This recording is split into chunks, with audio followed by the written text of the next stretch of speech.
Good morning. It's Pop again, Dennis Murray.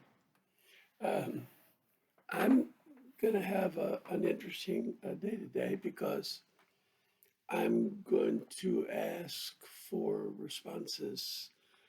Um, Today is more about awe in the context of recent days' talks about um, when uh, uh, uh, about my advice to those times when you're trying to welcome an extreme person into the middle. Um, my advice being you have to find your own wisdom that you and everybody else in the equation and the facts are all incredibly complicated. No set of words can be an adequate guide to your decisions. You'll have to find your own wisdom. And you start with your experience of awe. You look at your life's experience and circumstances and try to read the other person's situation and very, very, very much feel the sense of connection such that you want to be in a fruitful relation to the other person, even if their ideas are extremely opposed to yours and perhaps odious.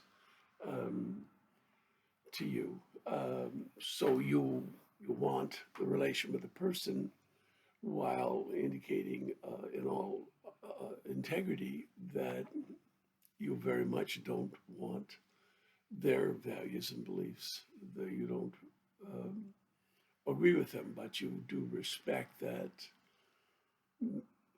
everybody has his own values and beliefs that are derived from his filtering the experience of all through his own unique individual personality and his background, circumstances, and experience, etc., such that it's possible for people to hold views of all that are odious to you, but they're honestly held by them.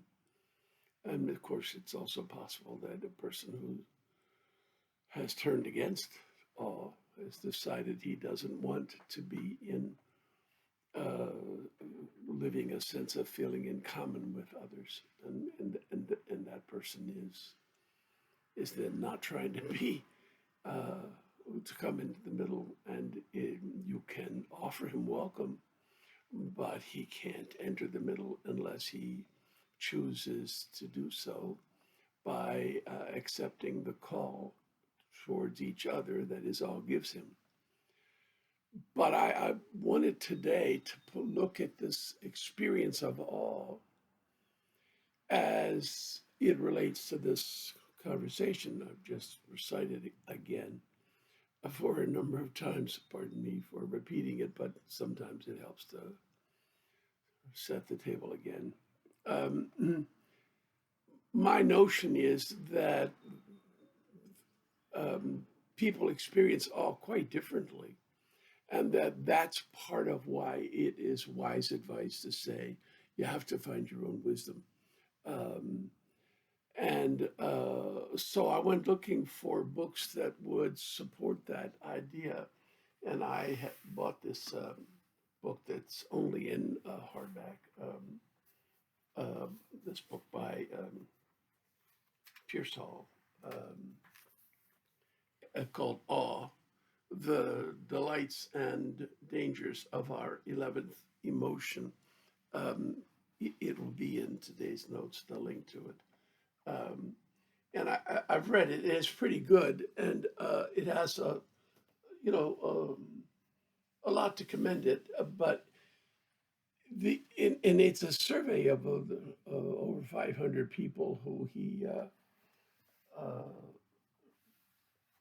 surveyed. He's a philosophy, a psychology professor and researcher, and he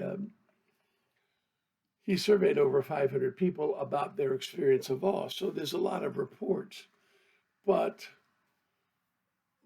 his personal psychological type is clearly a kind called he's a feeling person, and he's an intuitive, And quite often, these people um, are different from others in that, unlike most other people, they value the process over the result. And the process they want is a process of us all coming together. This is a wonderful thing to value and to orient your personality around, but even they have a hard time describing what it is they want from each other and from life, what they want to achieve and how they want to go about it. So that some of his points of view in the book are filtered by his personal psychological skill set um, in both being an intuitive and a person who favors personal preference. So it's an interesting book to read, but it seems like the reports have been filtered through his own psychological type so that he's accentuating a lot of the kinds of intensely feeling things that we would expect from him. And people like my wife and my daughter, who are um, both far more practical and grounded people, um, have reported to me that they don't experience awe at all the same way that Pearsall is talking about. Um, my wife believes in God and doesn't go beyond that belief to the awe that inspired the belief. It's not her thing to go look behind that belief. And my daughter Betsy starts with gratitude. Now, I've said these things in recent days, and I was hoping to add 10 or 20 more individual cases to show you the variety of the experience of all in a lot of particulars rather than, more generalities. So what I'd like to do today is ask if anyone would be kind enough to put a comment up on the YouTube uh, video of today or of recent days, um, commenting on their experience of awe, or as, as somebody may assert, their lack of experience of awe. Um, it's my opinion, it's Pearsall's, and it's widely held in psychology that everybody experiences awe, but it's quite also obvious to me from limited conversations I've had with a variety of friends over the years that not everybody thinks of it in those terms. The experiences they may have had, they don't necessarily think of as an experience of awe. So that's the main thrust of today, the requests for particulars, for comments that include particulars about your experience of awe or lack of it. And I have mentioned this book by Pearsall, and I'm going to mention again this book, the Rediscovery of Awe by Kirk Schneider. And again, he talks about awe a lot, but more as constructing the whole psychology out of it. And its